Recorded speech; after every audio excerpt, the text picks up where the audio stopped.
Ang susunod na programa ay rated G. Ito ay pwede sa lahat ng manonood.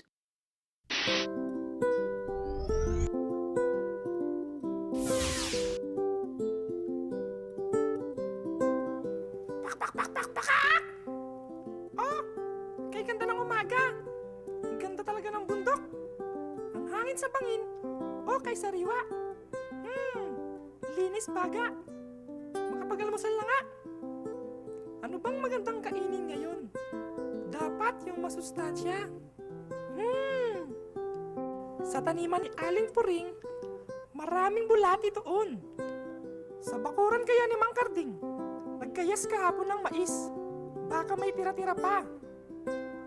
Ayos! Kaunting exercise. Mas magandang maraming nakikita kapag nag-e-exercise. Makapaglakad-lakad na nga.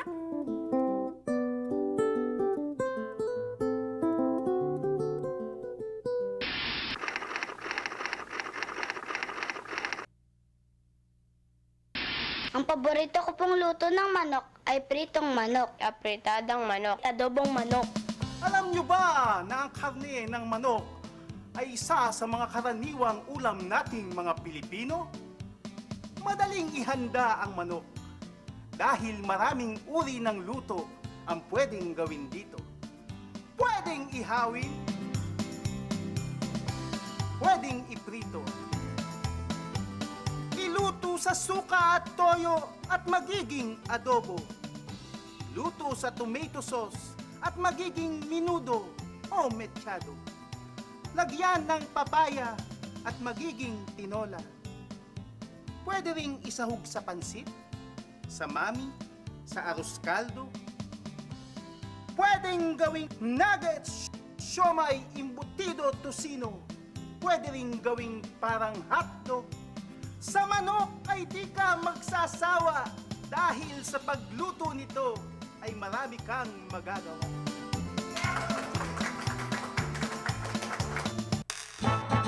Why not ampalaya? Why not munggo at kalabasa? Why not gatas at keso? Why not, why not? Why not ampalaya?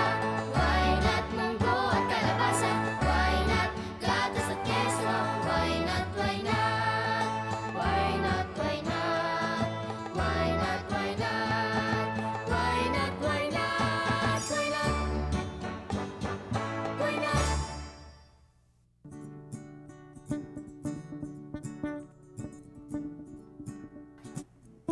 Pangalanan natin ang mga bahagi ng manok. Alin kaya ang tay?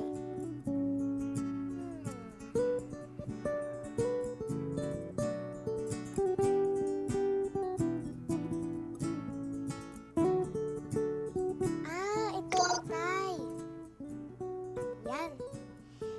Alin naman kaya ang drumstick? Ito. Drumstick ang tawag sa binti ng manok. Ito naman yung feet. Alin naman kaya dito yung ribs?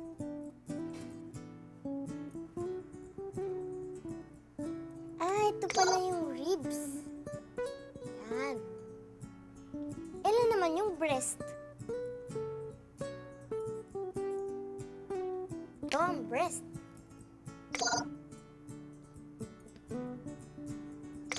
Ito ang neck. At ito ang ulo.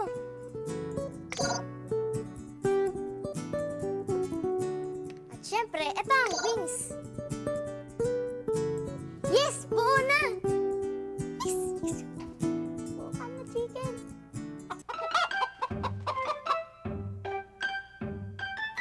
Hindi lang po karne ng manok ang kinakain ng tao, di po ba, Kuya Edward?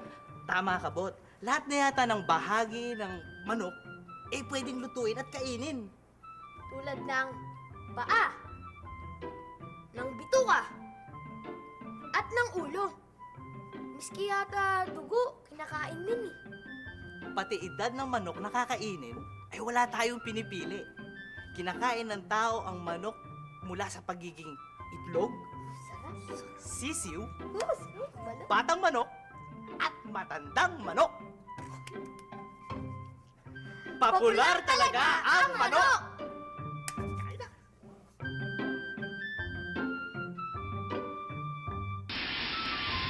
Maraming sustansya ang naibibigay ng manok, katulad ng protina, niacin, at vitamin B6. Ang protina ang nagpapalaki ng ating mga kalamnan o muscles. Ang niacin naman ay mahalaga para sa pagdadala ng enerhiya at pagpapanatiling malusog ng ating body cells. Ang vitamin B6 naman ay isang mahalagang sangkap para magamit ng ating katawan ang enerhiya mula sa protina. Mahalaga din ang vitamin B6 sa normal brain and nerve function at paggawa ng red blood cells. Ano ba naman dito? Medyo mas maingay dito kaysa sa amin. At mas mausok pa. Ha? Ano to? Sikat ata kami rito. Para magugustuhan ko dito.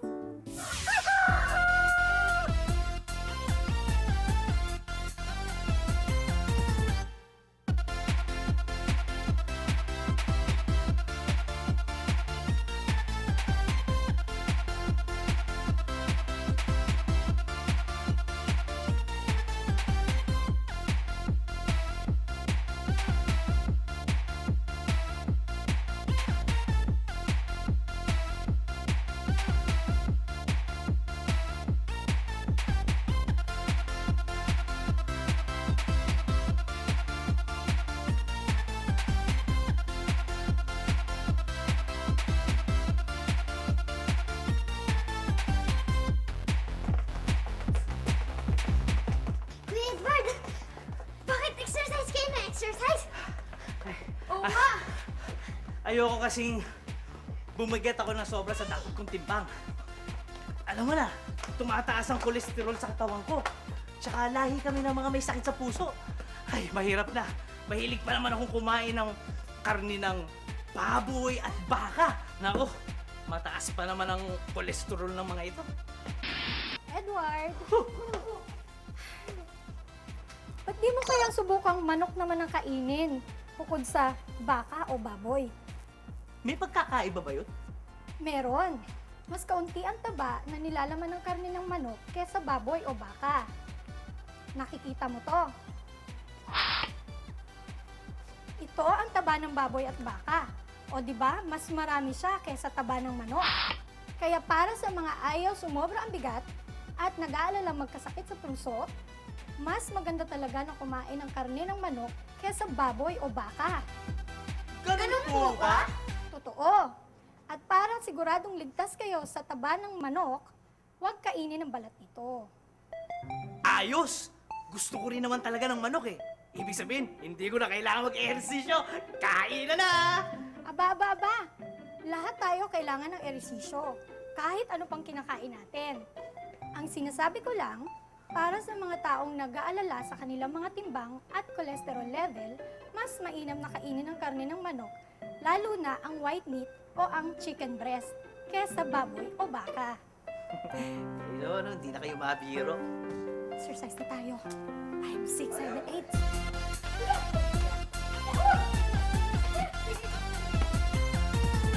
8. Ang karne ng manok, tulad ng karne ng isda, ay tinatawag na white meat. Samantalang ang karne ng baboy, baka, kambing, at iba pang hayop ay tinatawag na red meat. Ang kulay ng karne ay depende sa dami ng myoglobin, isang protina sa laman kung saan iniimbak ang oxygen. Kapag mas marami ang myoglobin sa karne, mas mapula ito. Mas maraming myoglobin ang karne ng baka, baboy, kambing, at iba pang hayop kaysa sa manok at isda. Kita naman sa kulay ng laman, di ba? Ang bahagi ng manok na may pinakakaunting taba ay ang dibdib o breast. Mas kaunti pa sa kalahati sa taba ng T-bone steak ang taba nito. Kaya lang dumodoble ang tabang nakukuha natin mula sa manok kapag kinakain natin ang balat nito. Kaya, para sa nagbabawas ng taba sa kanilang kinakain, magandang tanggalan ng balat ang manok bago ito lutuin. O, para naman sa mga gustong mas malasa ang manok at kayang kumain ng mas maraming taba, pwedeng lutuin muna ang manok kasama ang taba at saka na lang tanggalin bago kainin.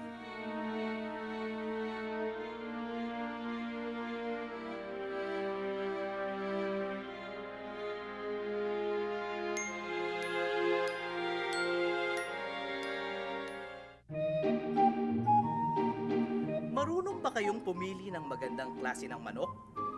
Kapag bumibili ng manok, piliin ang may matambok na hugis at yung namimilog ang dibdib.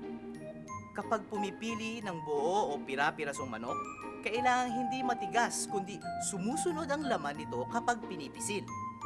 Hindi mahalaga kung maputi o naninilaw ang balat. Wala itong epekto sa sustansyang taglay ng manok. Kaya lang, kailangang malinaw ang balat. Medyo naaaninag mo ang laman at hindi batik-batik. Siguruhin na walang kulay green ang balat, walang amoy at hindi slimy o madulas-dulas. Kapag frozen ang binibili, kailangan walang yelo sa loob ng lalagyan. Kapag may yelo sa loob, maaaring lumambot na ito at nailagay na uli sa freezer. Iwasan din ang may freezer burn o yung nagiging kulay brown. Siguruhin din na wala itong amoy.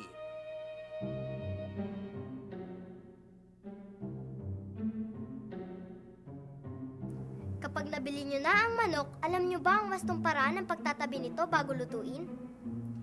Ayon sa aking research, may ilang mahahalagang bagay na dapat tandaan kapag ilalagay ang manok sa ref. Ops! Bot, hindi basta-basta nilalagay ang manok sa ref. Hindi.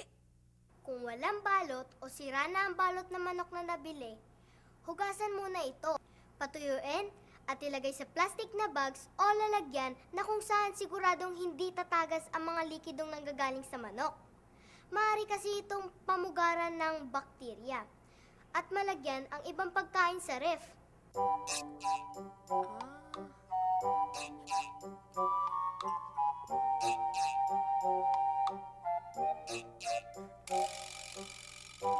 Oh, ayan na.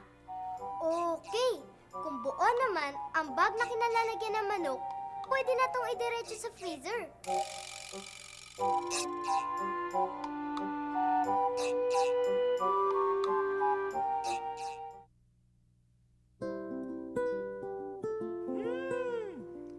Talagang sikat kami rito.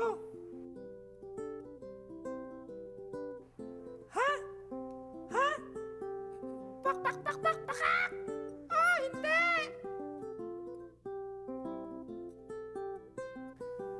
Ayos! Hindi ako bumigat!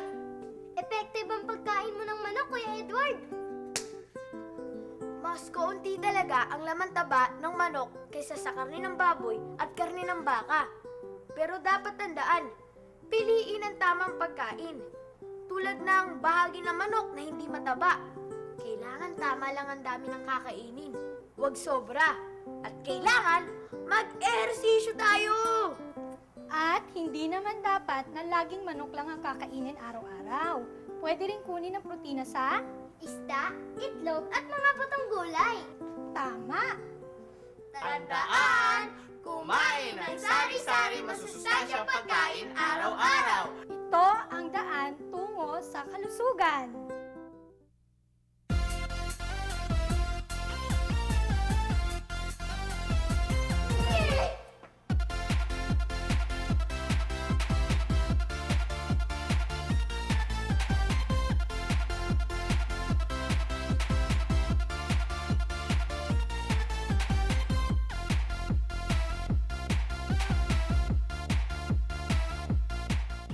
Nakatikim na ba kayo ng helmet, Adidas, IOD, o Betamax?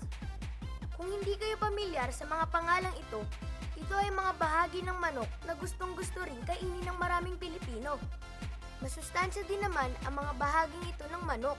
Tiyakin lamang na malinis ang pagkakahanda nito, yung hindi nilalangaw at hindi nadudumihan. Mas maganda kung sa bahay natin lulutuin ang mga ito.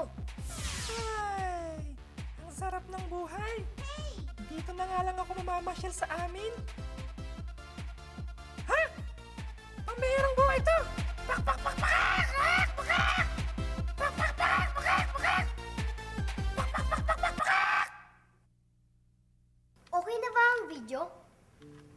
Hindi pa eh. Parang may kulang. Teka, ilagay kaya natin yung bugtong sa ending. Tama! May kapang, di naman pari. May korona, di naman hari.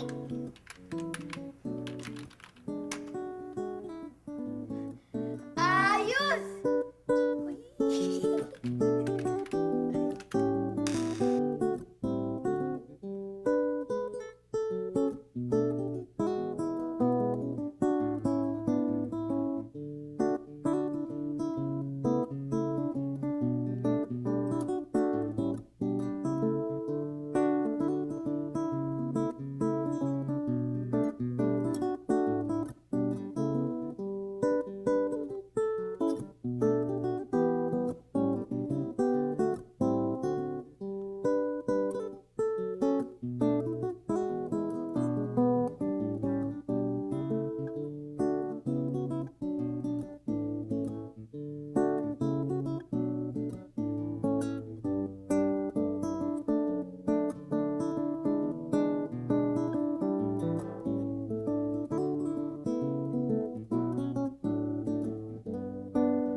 Siguruhing ligtas at malinis ang pagkain at inumin. Iwasto ang pag-iimbak at paghahanda. Panatilihing malinis ang bahay, lalo na ang kusina. At palaging maghugas ng kamay bago kumain at bago humawak ng pagkain. Wastong nutrisyon, alamin, gawin at palaganapin.